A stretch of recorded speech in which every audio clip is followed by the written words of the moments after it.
is the Ram experience. Nobody thought it could come to pass. God did. And we're so excited about it. Inside you'll find we have the Ram Cafe where you can get sandwiches, you can have coffee. There is candy, there are muffins and snacks that are available for you. And then we also have our vendors that are set up, but you got to be a part of the ministry. We've got apparel that's back there. We've got bracelets that are back there. We've got t-shirts that are back there. All types of things. You just got to come to experience the Ram experience. Sometimes we kind of run in and run out of church and we don't get a chance to just sit down and have a cup of coffee or a sandwich or a piece of cake with one another and just to get to know one another. And that's what New Hope is all about. It's about friends, family, and love, and we love fellowship. I'm so excited to be a part of this inaugural season of the Ram experience. I would admonish any business owners, if you want to get your products in the hands of people, join the Ram ministry. And also, if you're not a member of the church, speak to someone so that you can be a part of this amazing ministry and then venture off and become a business owner as well.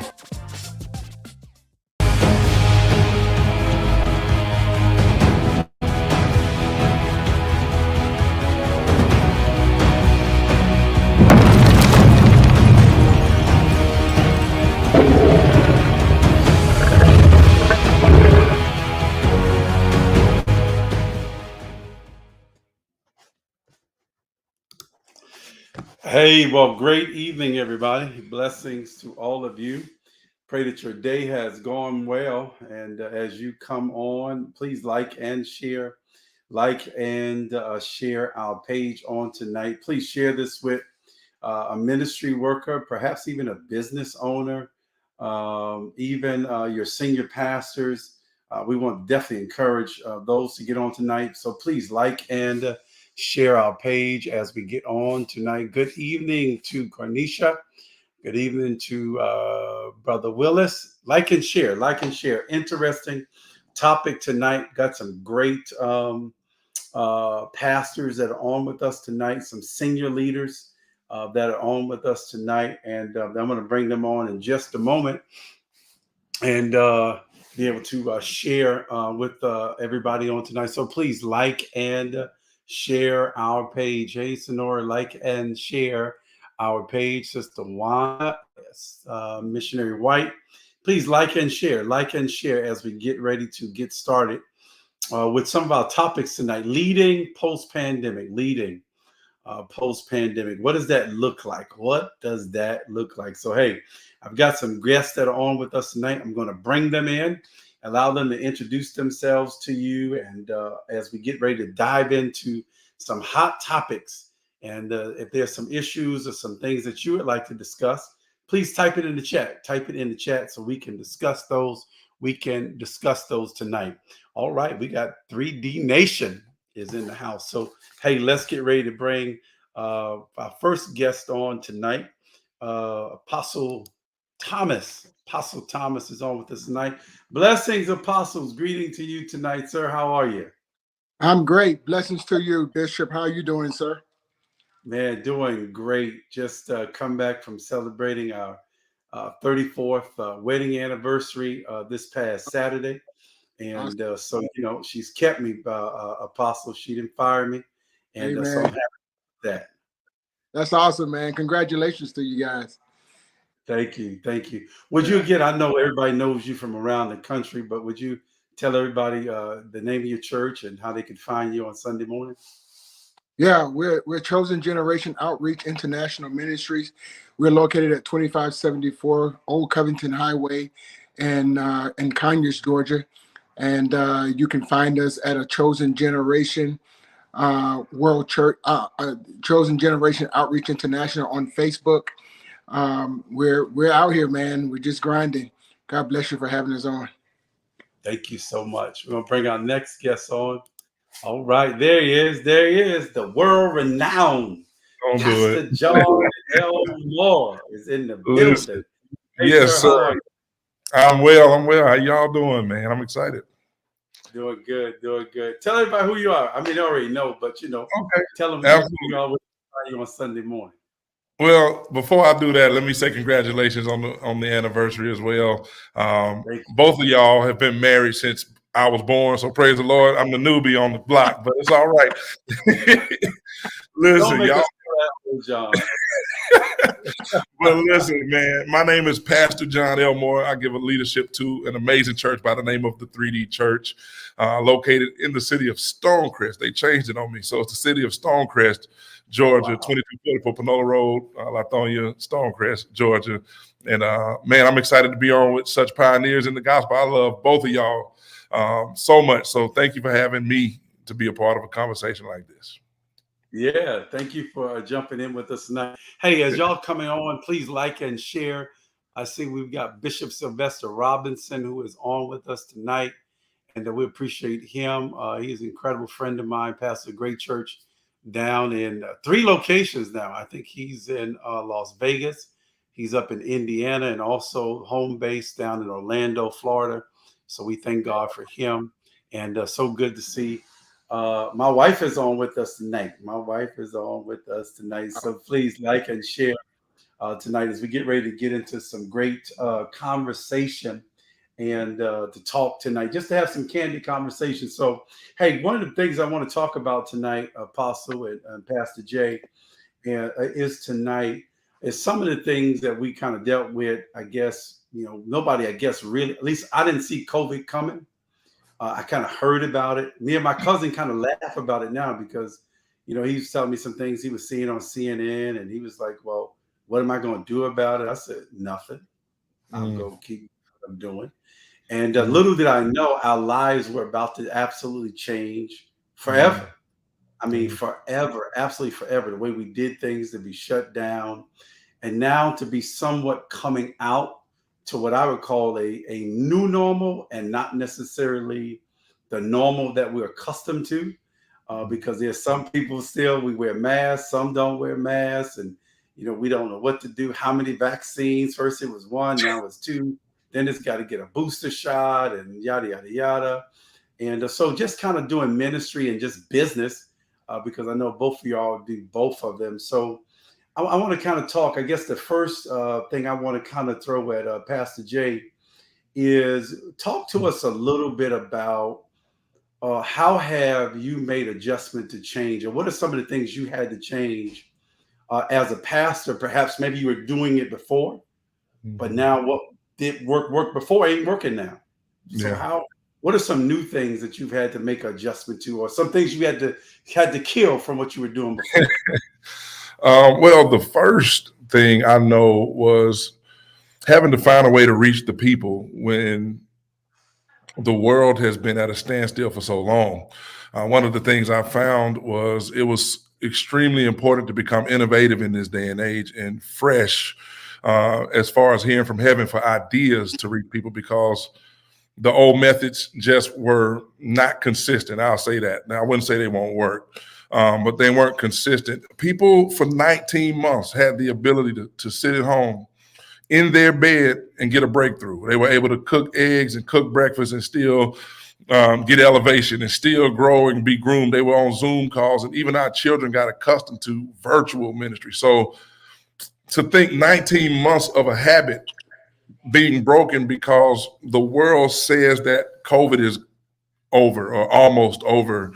You have to be insane to believe that you couldn't find new ways to reach the world. So what we implemented was a strategy of hybrid church, which I don't believe is going anywhere. I know before the pandemic, I sound like an old man when I say this. Before the pandemic, I was not a fan of live streaming. Okay, as young as you see me, because I believed it was an excuse to keep people at home. So look, if you want some of this goodness that's happening in here, you got to come and be a part of this atmosphere and this culture that we build in here, But as young as I am, I know that sounds crazy, but I was not a fan. I grew up in an old school flow. So as the pandemic began to get better, I can say that as it improved, the conditions and vaccines and certain solutions were presented, I made it my business to improve my streaming quality. as crazy as it is, the new outreach evangelism for our ministry in this season, we call ourselves digital disciples because there's so many people in the world that will not come to church. I believe a lot of people still think COVID is nowhere but in the church. Wow. So a lot of people will go to the football game and see the Falcons lose. I'm not going there. a lot of people will still go to the AAU tournament and see their little rugrat play basketball with 1,000 people in the gym, but they say, I ain't going to no church. So we dealt with the mentality of the excuse culture. And so I've just had to create a way to meet everybody where they are for a season. It's been difficult because it's not what we're used to. We're used to just being able to see people come in the building. So I would say first thing was being innovative, and being excellent in our innovation. Excellent. Thank you so much. Apostle, what are some of the things that, were you doing anything before pandemic that after pandemic you probably looked at and say, you know what, that's not working, so we need to kind of stop that? The only thing, and I alluded to this last week, the only thing I see that we are doing differently, my focus now is not on church folk. And I don't mean to sound, attacking the church, but COVID was a blessing to us. Now, for the last few Sundays, we don't hardly have a seat available in the church because we are going after the lost. I put my people on a different mission. Don't go after your cousin that is over at New Hope. Don't go after your cousin that's over at 3D. Go get that person that's right around the corner from you that ain't going to nobody's church and tell them God loves them. Let's go get those folks that are lost. And so every Sunday, I'm seeing faces that I don't know, that I've never met. And it's been a blessing.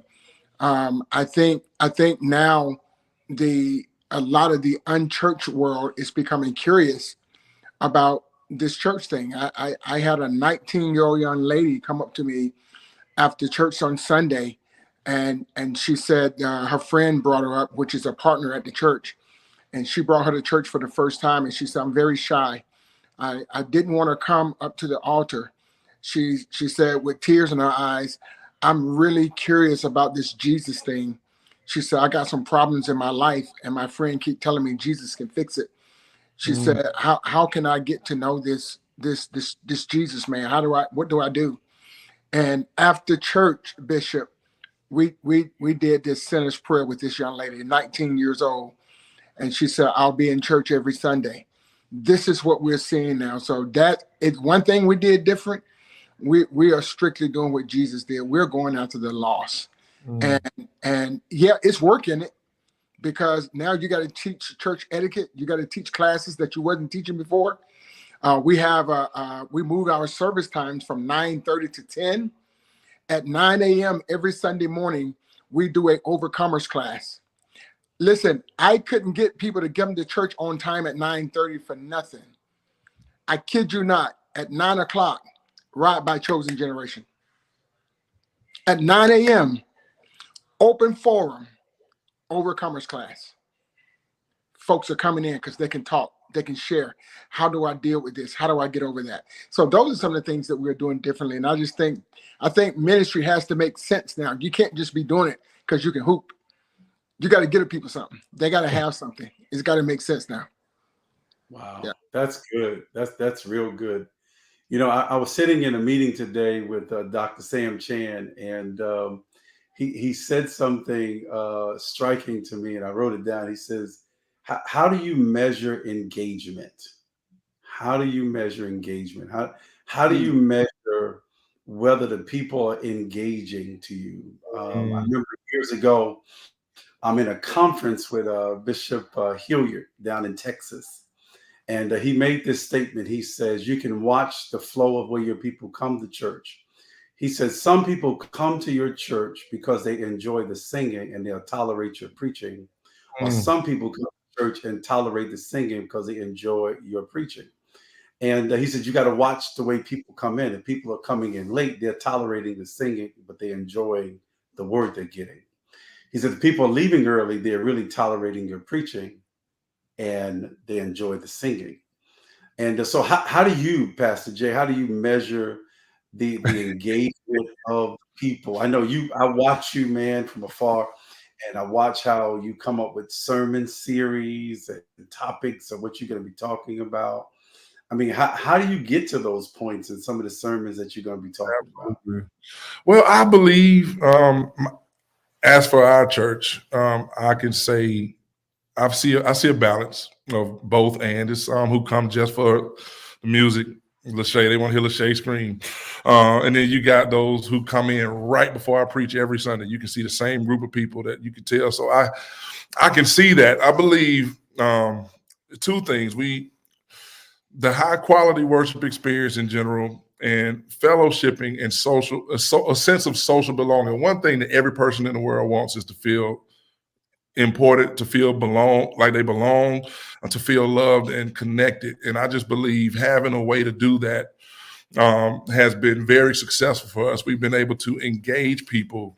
Like you say, sermon series it's a way to keep people engaged. It's okay, pastor's talking about elevation this month. So all month, I got to get there because I'm looking for something. I'm believing God for a new job. I'm believing God for a man. I'm believing God for, whatever it is. So as I position my word, I try to position my word as unctioned by the Holy Spirit in the direction that God would have me to engage people and keep people engaged into this thing we call kingdom, So, our unique and niche is in what we do well is we allow our parishioners the freedom. I would say the freedom to attend either way, in person or virtually, without compromising quality and engagement. I think that's our thing. I think we meet the needs, and I believe that's the secret to engagement is meeting them where they are. Now, we're talking about pastoring post-pandemic, but I believe I have a unique assignment of pastoring a younger generation.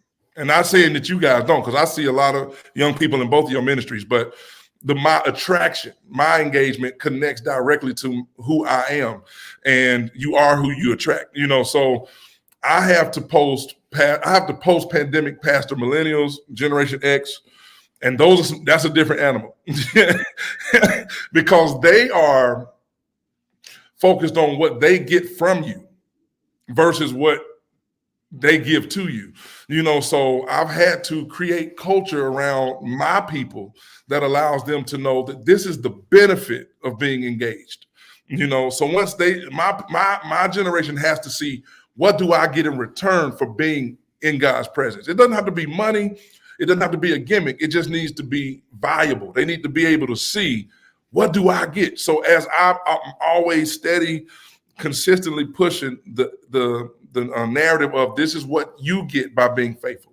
This is what you get. No promises, only what God speaks. That what you sow, you reap. These are the scriptures, so I just try to meet people where they are at their need. Once again, offering them a sense of belonging, and that has worked very well for our ministry as well. Wow, man, that's incredible. That's incredible. Yeah. Thank you for sharing that. I know that has blessed pastors in ministry out there. Right before we move to our next question, I want to bring on another general tonight with us, and that is none other than the Bishop, the Dr. Kenneth L. Kierman out of the Poconos. He says that is the country where God lives. Blessings, Bishop.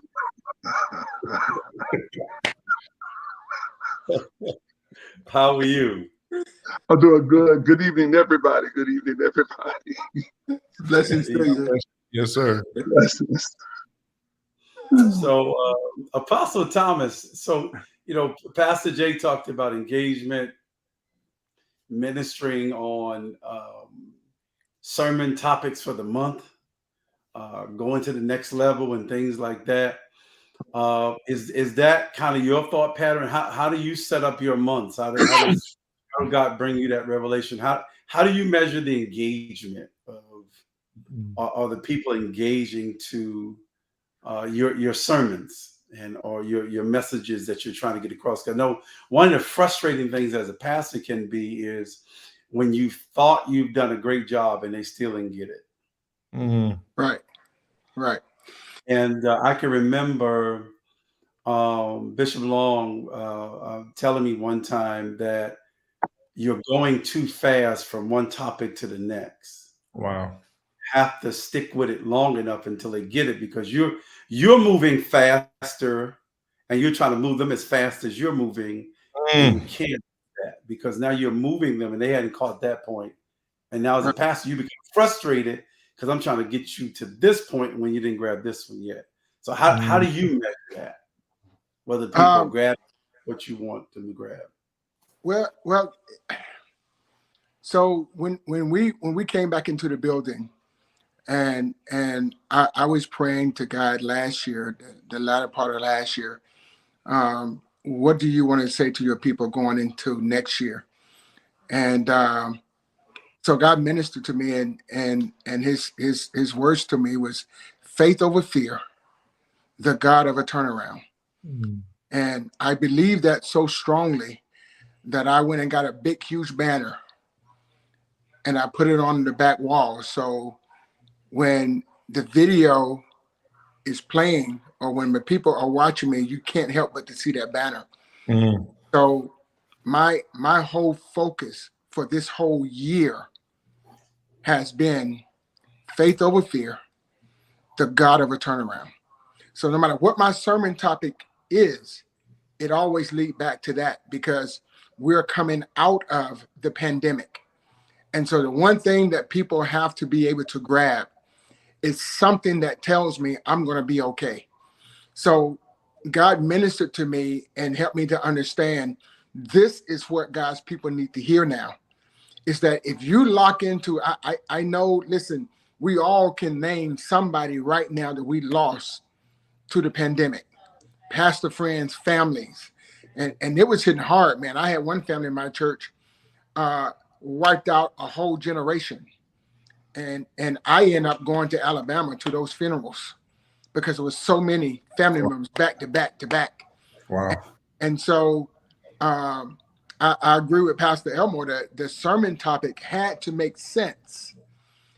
You have to be at a point now where I know when I first started ministering, I wanted to minister on subjects and on things that I was good at, that I could really preach on.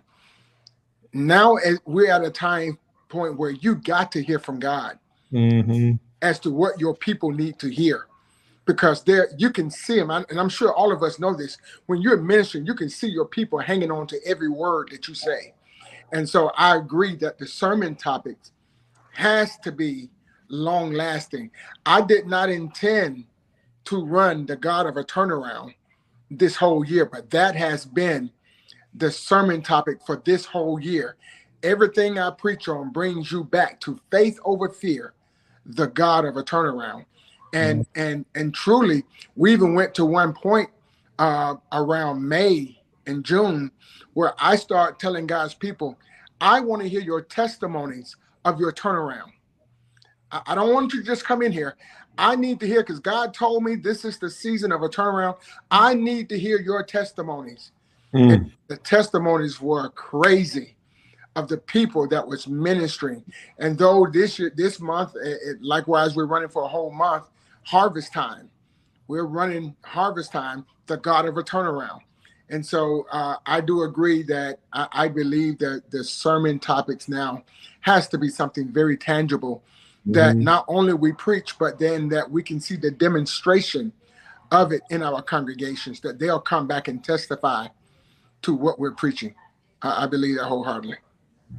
Absolutely. Thank you for sharing that, Apostle. Thank you so much. That's good.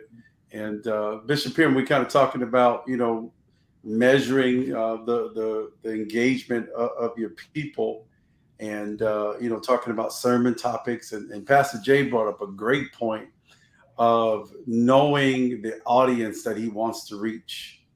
And I think that's so important. So you being a general in the body of Christ, what would you say to a young pastor that really doesn't know his or her identity yet. Because I know early on, in ministry, I struggle with an identity. I struggle Mm. with, am I going to be the word of faith teacher? Am I going to be the hooper on Sunday? Am I going to go to school and try to learn how to sing and close and all that? I went from one extreme to the next. Y'all have to do it too. You trying to figure out, who am I? Like, who am I Yeah. to?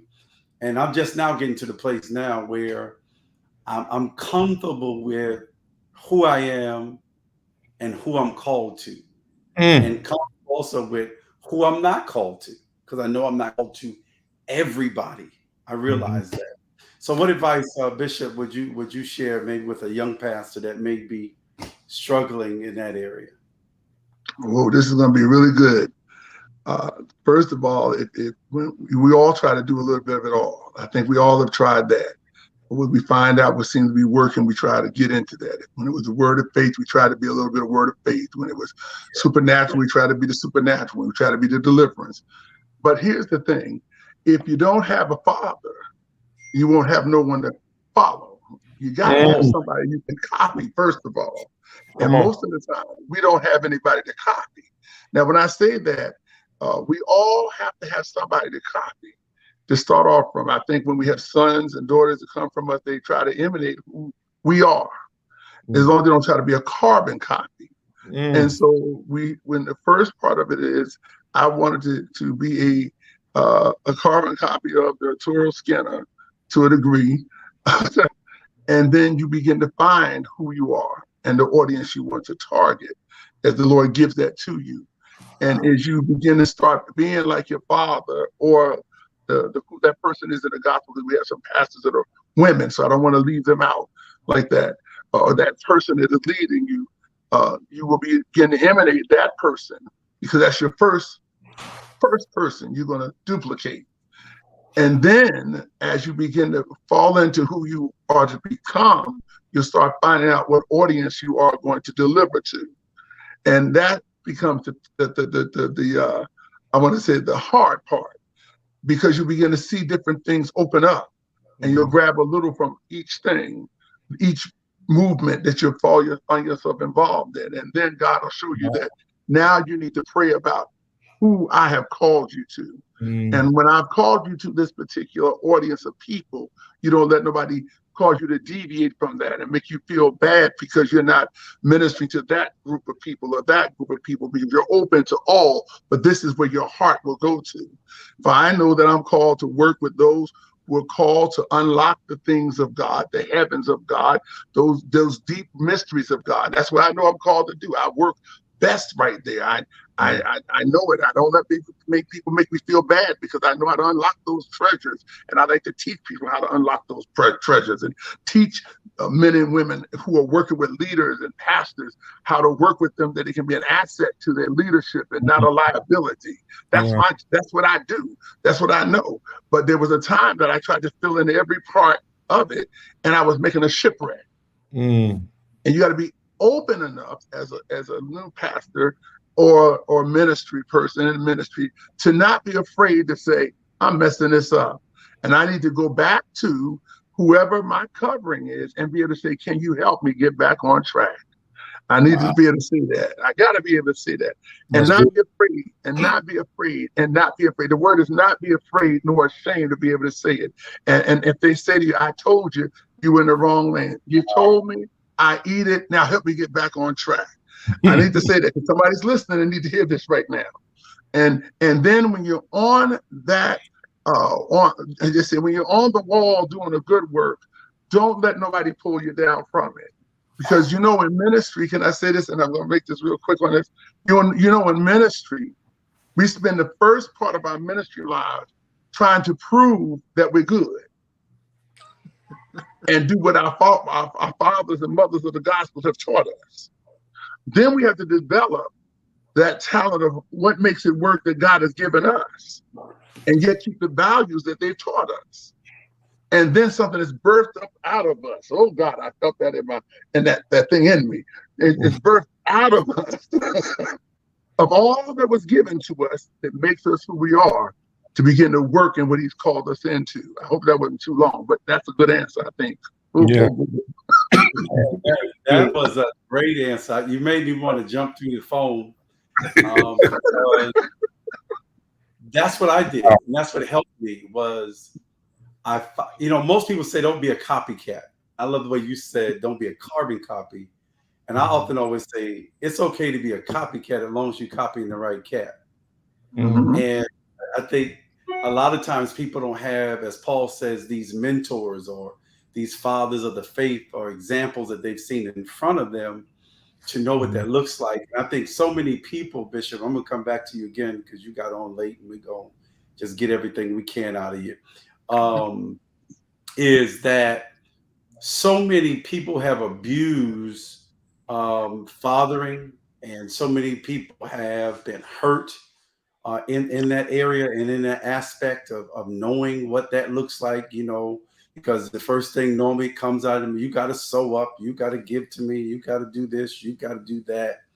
And I'm just a firm believer, though, that one of the things I was taught through my father was that sons will come to you. You won't have to go to them. And you never recruit sons. They come to you. You won't have to go after sons. You go after sheep. And there's a difference in sons and sheep, or sons and daughters, I should say.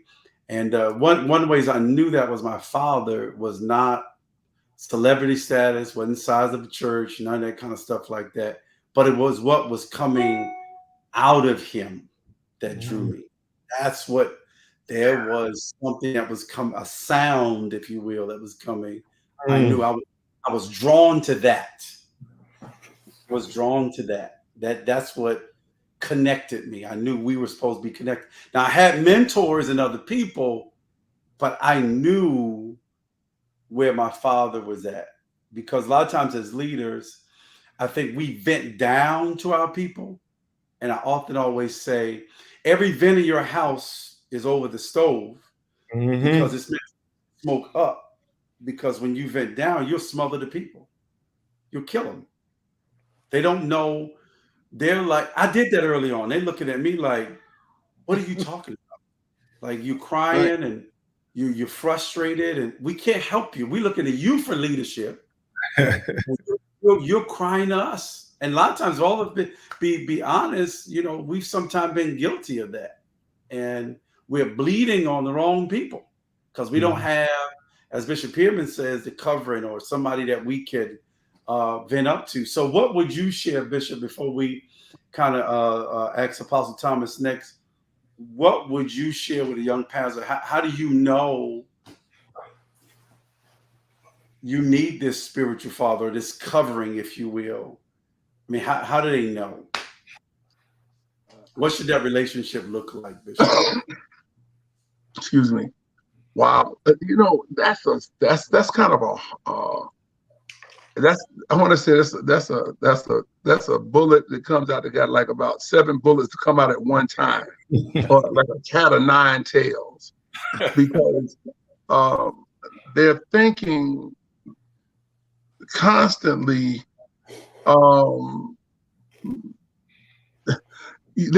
Most young pastors know they need a father in the gospel. They know it, they feel the emptiness. They know they need that person they can confide in and confess up to. And they're looking for it. But the confusion comes in is that, God help us, is them wanting to settle down to submit. And when I say this, because they'll know it, we can feel it, we can know it, and they'll go different places and they'll find different people that have that fatherly spirit.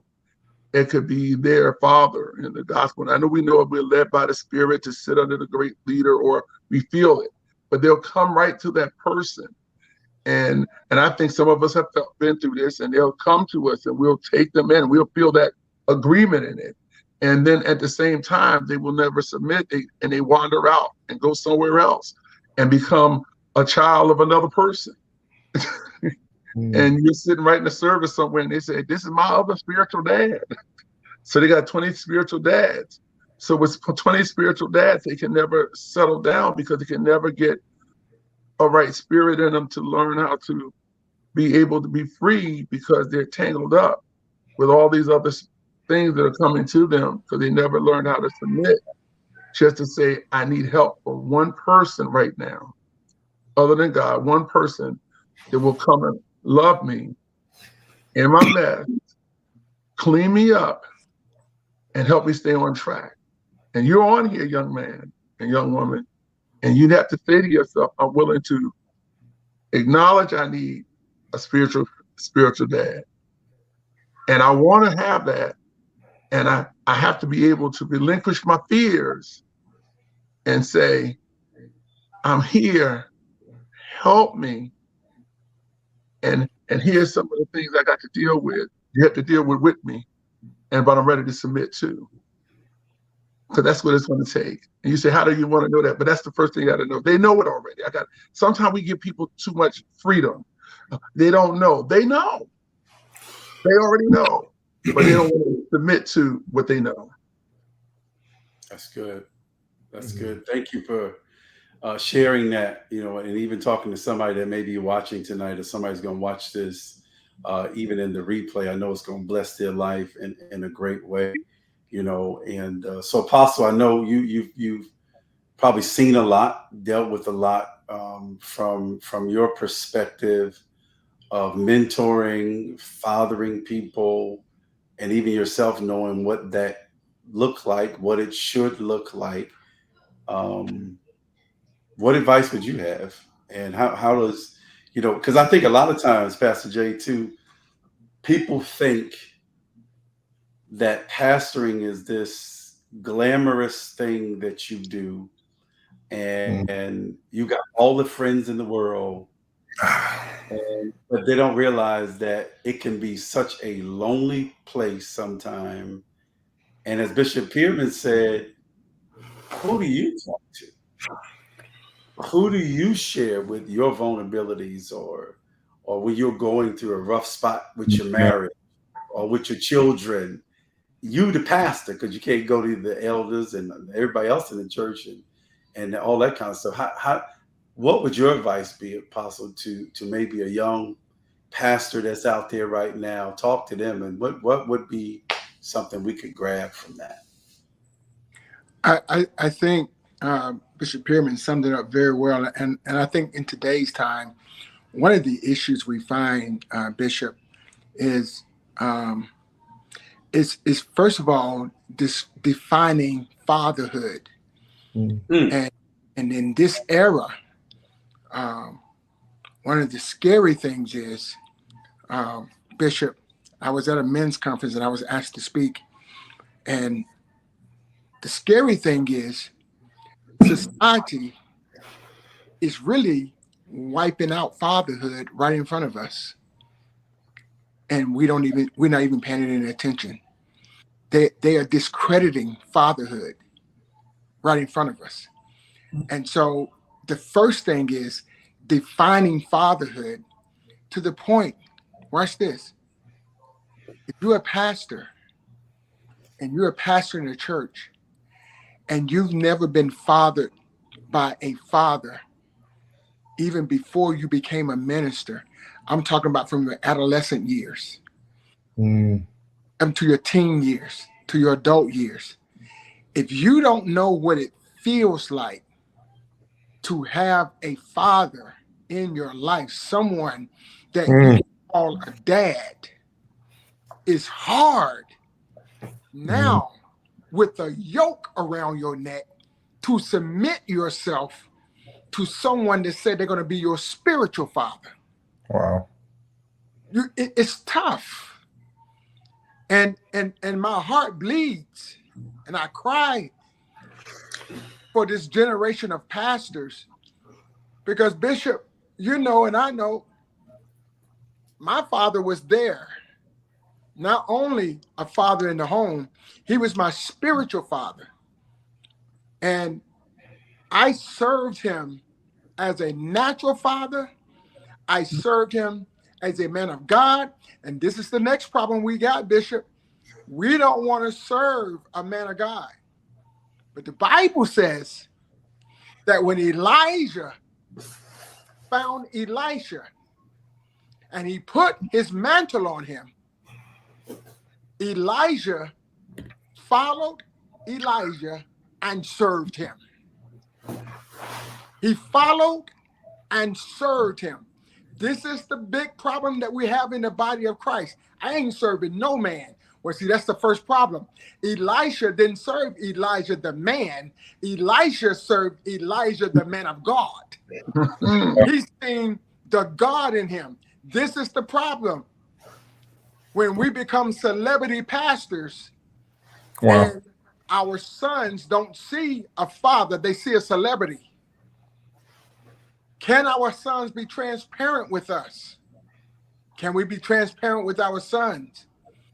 I think the signal is being distorted on what a son is looking for in a father, and is the father actually there? My dad and I had a relationship, man, I cry sometimes now because the relationship that I had with that man. A father calls his son without his son know he calling him, and he knows when his son is in trouble. He just knows. He can feel it. He just calls him out the blue and talks to him. That's the father I grew up with. Yeah. That's the father when I found myself falling into temptation and knowing I got a wife at home. My dad would just call me out the blue and say, "Boy, what's on your mind? God put you in my heart. What's on your mind?" That's the fatherhood that we got to have now. And I'm gonna be honest with you, Bishop. This is a segment right here that we got to come back and visit. We got to spend a whole segment on fatherhood, because what fatherhood is in society and what fatherhood is in the church, man, it is a distorted signal. It's very distorted. That's good. You brought up a great point of serving, probably resisting it from a spiritual standpoint. You brought up about your dad and all of that. I struggled with that in the beginning, because of transparent moment. I didn't grow up in the house with my natural father. So I didn't know what spiritual father looked like. Bishop Long, believe it or not, was the first man I ever called dad, because Wow. no man had ever called me son. Wow. So I didn't really know what that looked like Come on, and man. what it felt like. And I cried Wow. because I'm a grown man married with children. I cried because I think something broke in me, because I guess for a while I never thought I was even worthy to be called son, because nobody ever called me. A man, so to speak, had never labeled me as that. And when I see today, sometime with spiritual fathers, that sometimes breaks my heart, is that I've watched spiritual fathers go to dedication services for maybe sons and daughters and look for big seed from them. And for me, I think, so there's no way my daughter buys a new house and I go to bless it and I want her to give me an offering. Come on, man. Come on, man. I want to bring something to her. I want to be a blessing to her. Yes. So it's kind of hard, I think. I'm just kind of talking maybe where some pastors may rebel because they don't get that part of it. And honestly, I don't get that part, because I think, when you're a father, I think you have to have the capacity to do that. And I think one of the qualifications for fathering is that you've been fathered and you know what that looks like. And I've got something to offer. You got what I'm saying? And I think even in the natural, I think what has messed society up a lot is we've got children having children. And now they want to be their kid's friend instead of their parent. Yeah. Or you got young grandmothers that want to be friends to their grandchildren instead of being a grandparent. When indeed, I don't think the children needs another friend. They need a grandparent. They need a Yes. parent, not another friend. And I think even sometime in fathering, those lines get skewed. Hmm. And I think it's important for the body of Christ to get back. As you said, we need more time with this. Some normancy. Bishop Pierman, it's your fault. You got us into all of this. Of some understanding of what that looks like. And, Yeah. I'll say this and I'll let Pastor Jay say something. Um, they were with us in ministry before they started pastoring. And, one of the things that the Lord is really, really sharing with me, I think I'm a powerful teacher on what it means to honor and the importance of honoring. But one of the things the Lord began to share with me lately is the importance of honoring down and not just to honor those that actually serve you, that Wow. sacrifice their families, Yes. sacrifice their time, that bring you a glass of water, that do things for you free because they love you, they serve you. And so many times we don't honor those people. We preach and we stay late to eat dinner and they wait 11 o'clock, 10 o'clock. Don't sometimes I've watched people don't offer them a dime, won't offer to give them a drink of water or say, hey man, you want to get something? They don't do it. But I will say, I've watched Pastor Jay and his incredible wife just over the years, and to see them mature, and they've been absolutely, probably for me, the perfect image of what honor should look like because they constantly do it.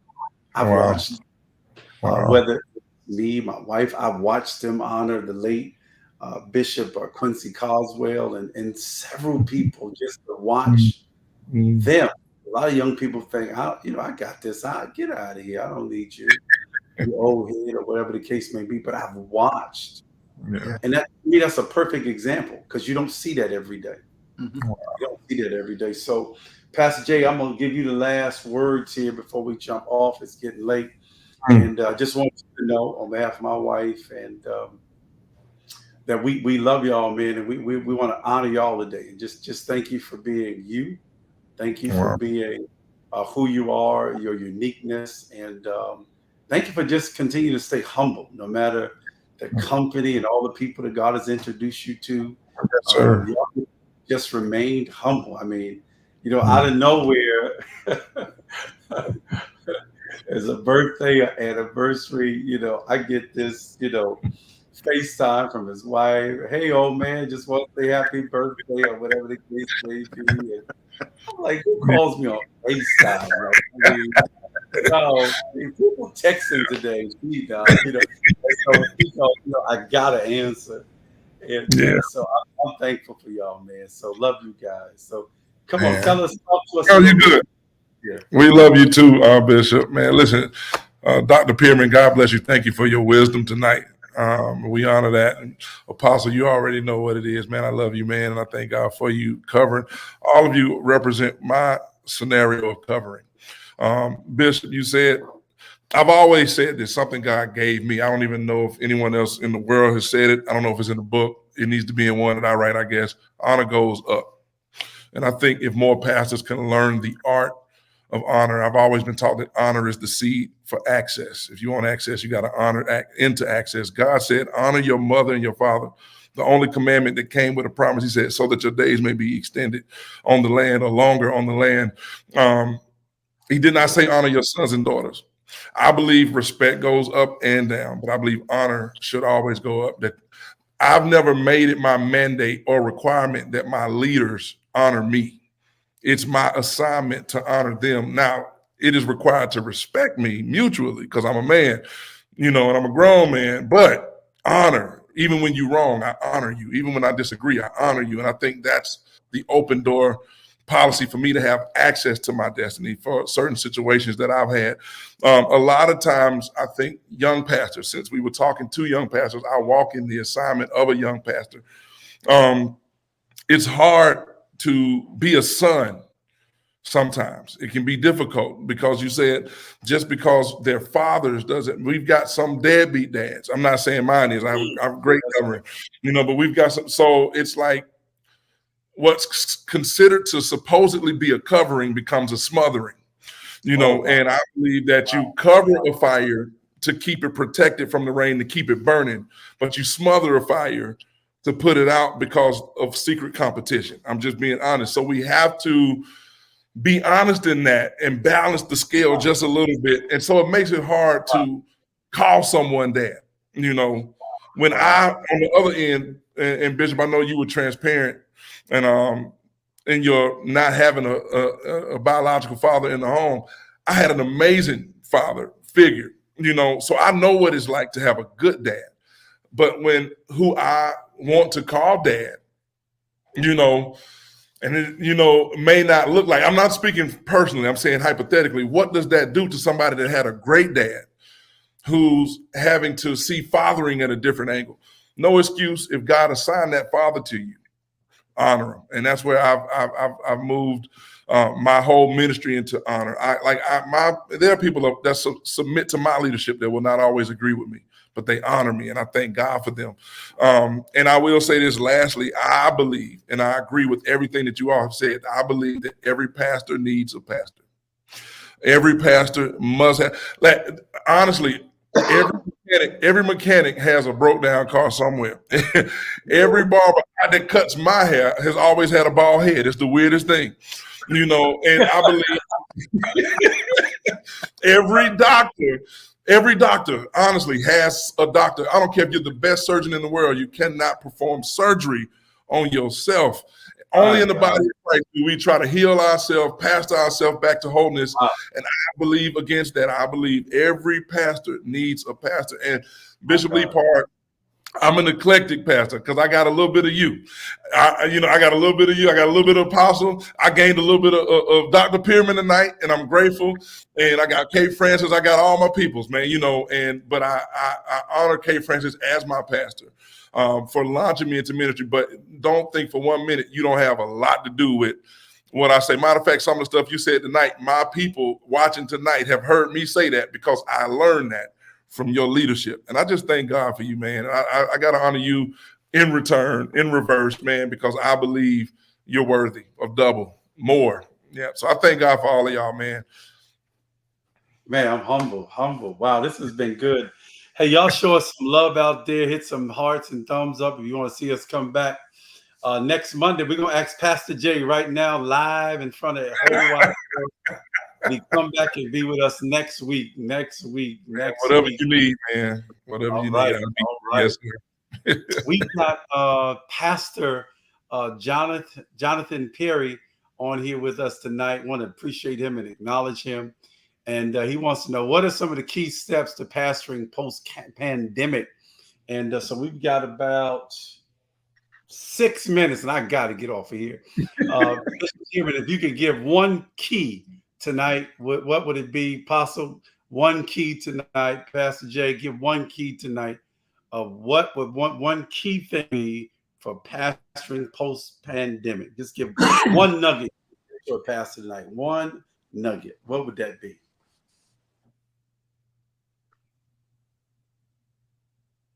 Uh-oh. You there? Did I stump him? Oh, he frozen. Uh-oh. Austin Thomas.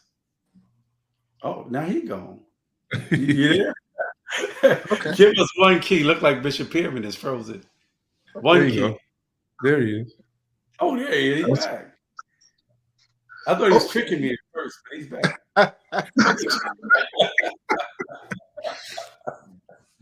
What was one key? One key for pastoring post-pandemic. Get somebody else come back to me because I'm just gonna say I think the major key is making sure you're really hearing from God for the people that you're leading, because the normal tool that we use for pastoring is out of the door. You got to hear from God in this season to know what to say to your people. You can't say it because you went to theology. You got to know it because you talk to God. I believe God is the key. Yes, sir. That's good. That's good. Thank you. Pastor Jay, 60 seconds. Okay, I believe that identify your audience. Know who God has sent to your voice. Know it, and man, be authentic and be genuine. Be creative. Be innovative, and ask God for supernatural creativity to reach people in a different day and age, a different generation. We live in a world where church is not even as popular as it used to be. The people don't want to go. The world, Facebook, social media is telling people not to go. So ask God for strategy and kingdom strategy. Be innovative, creative. Like I said, we are hybrid. So we literally have church online. We have an online community. We built a whole community for those who cannot come, those who do not desire to come, but will watch and will participate. I want you to come, but I have to make people feel as free as possible and not compromised as possible. So that would be my advice, to balance your hybrid space, fellowship, and social engaging in both spaces, in person and virtually. Excellent. Excellent. Thank you. Absolutely. Bishop, Of course, get people to be present and accounted for. Cause them to want to be present and accounted for, whether it be virtual or in person. And if you find that what you're using is not working, do not fail to go back and pray and try something new. That's it. Don't be afraid. I love it. That's it right there. Hey, in closing, my final nugget would be go with the goers. Go with those that are going. Don't be afraid to surround yourself with innovators and creators, and go with people that are doing something different, because necessarily what we did before is not working now. So don't be afraid to do something different. Hey, this has been another segment of Ram Speaks. Look forward to seeing you on next Monday night at 7 o'clock. 7 o'clock is going to be another great time. And thank you so much again for tuning in to our broadcast on today. Look forward to seeing you on next Monday night. Shalom.